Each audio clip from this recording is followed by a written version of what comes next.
Hi, welcome to the third edition of The Pollution Solution. My name is Cathy Merkel-Roddy. I am healing with information given by Anthony William in his books. He is the medical medium and receives all of his information from spirit. I'm documenting all of the days of the Liver Rescue 369 cleanse that I'm currently doing. I'm on day number 3.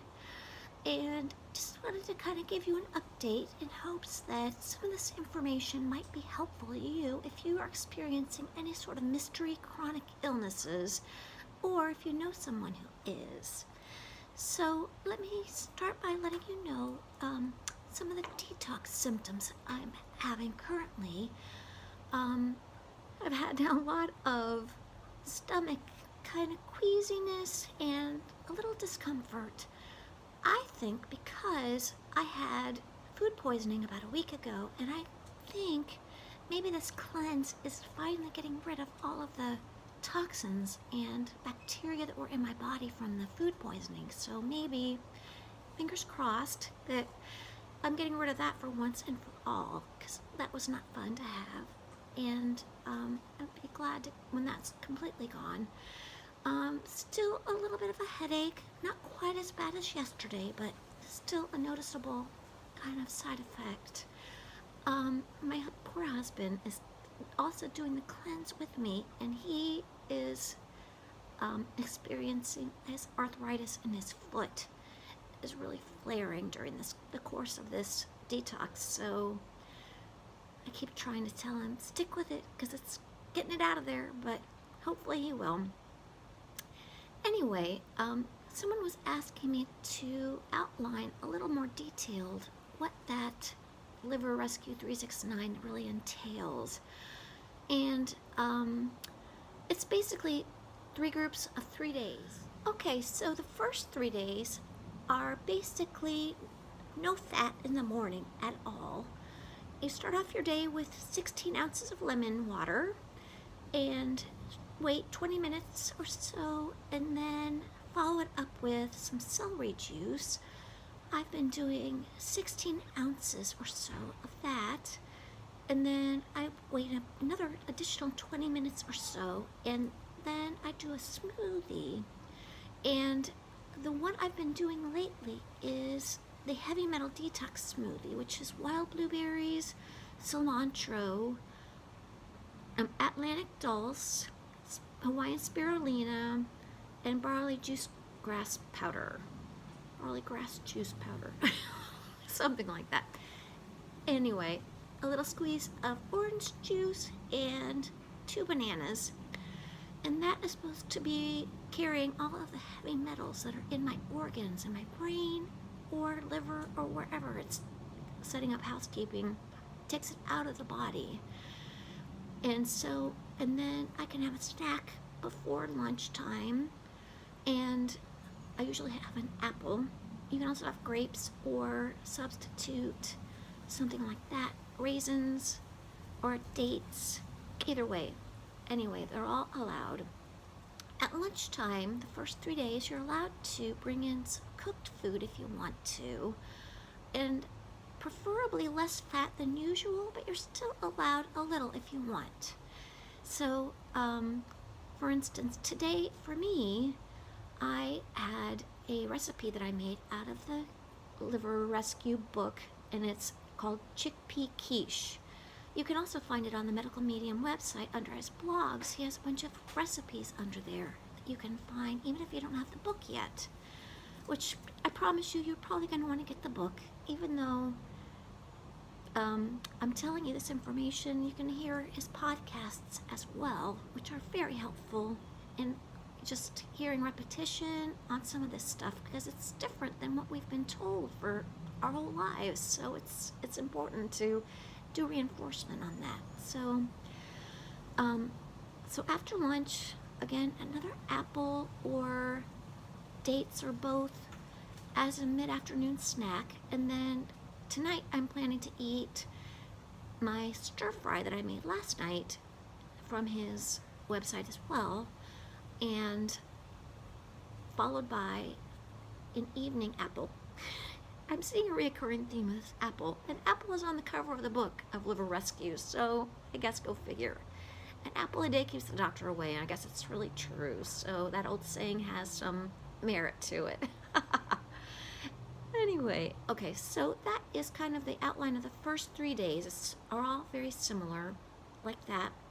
Then the next three, so it's 4 through 6, I guess. Yeah, that's right. 4 through 6 is slightly altered. In lunch and dinner then is sort of dictated more so. And it's a salad topped by steamed asparagus the first 2 of those days, and then you can add in some Brussels sprouts the 3rd day of that series. But basically the rest of it is kind of the same. You can bring in lemon balm tea or hibiscus tea at night. Then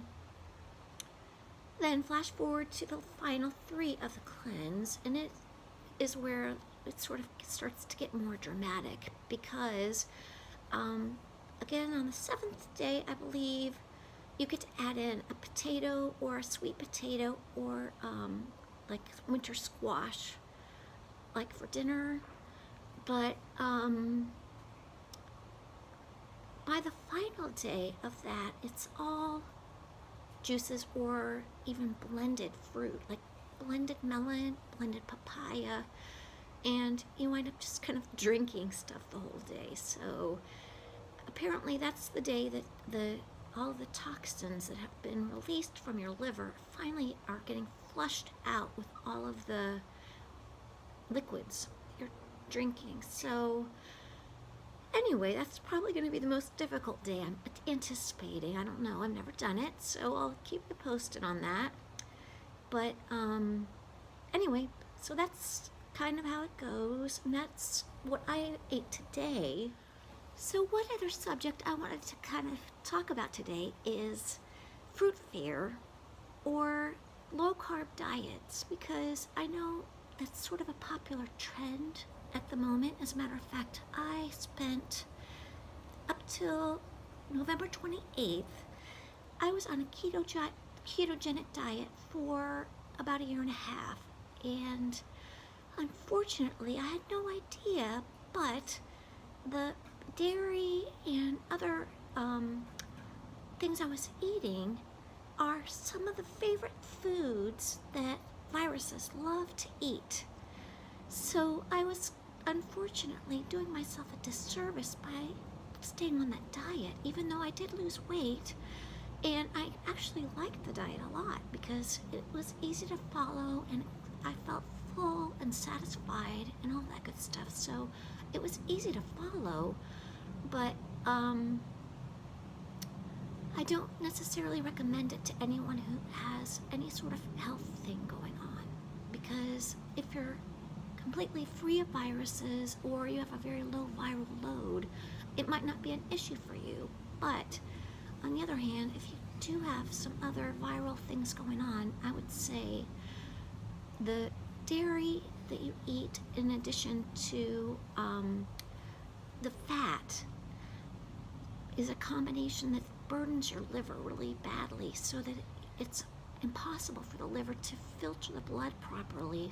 So the viruses are getting fed what they love to eat, and additionally you're burdening your liver so it can't also filter the blood and help your immune system do what it needs to do to fight the virus. So the virus is getting like 2 one-ups on you while you're doing it. And I know a lot of our doctors even now are hesitant to say eat fruit because they assimilate the fruit sugar with regular sugar, like it also has the same effect on our bodies. But in fact, and this is all information from the medical medium, so this is not coming from my opinion or what I have learned personally, I'm just telling you what he says. The fruit has sugar, yes, but it's different because attached to that sugar is nutrients like antioxidants and things like that that also will kill viruses. So viruses might eat the sugar in fruit, but then the virus can't live anymore. So the fruit sugar actually does you a favor and kills it. So I kind of wanted to make that clarification for you guys because I know, trust me, I know better than anyone because I've been living the ketogenic life for a year and a half. So I thought I was doing myself a favor, and it turns out that I wasn't. So I wanted to make sure you all are aware of that in case, because I care, and that's why I'm doing this to begin with, because I want you all to know that there's hope if you have something going on in your body and you haven't figured it out yet.